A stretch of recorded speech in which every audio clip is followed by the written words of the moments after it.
இப்ப நாம பார்க்க போற ஹீரோயின் நயன்தாரா.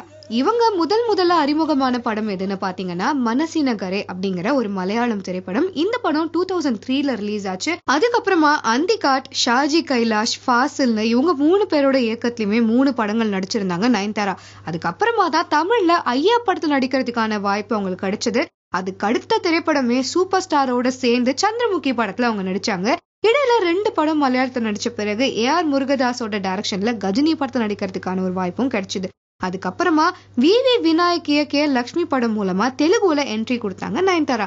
பாஸ் என்கிற பாஸ்கரன் படத்துக்கு பிறகு ஒரு சின்ன பிரேக் எடுத்திருந்தாலும் ராஜா ராணி படம் மூலமா ஒரு பிரம்மாண்டமான கம்பேக் கொடுத்திருந்தாங்கன்னு சொல்லலாம். அவங்களுடைய கம்பேக்கு பிறகுதான் அவங்கள எல்லா ஃபேன்ஸுமே லேடி சூப்பர் ஸ்டார்னு கூப்பிட ஆரம்பிச்சாங்க.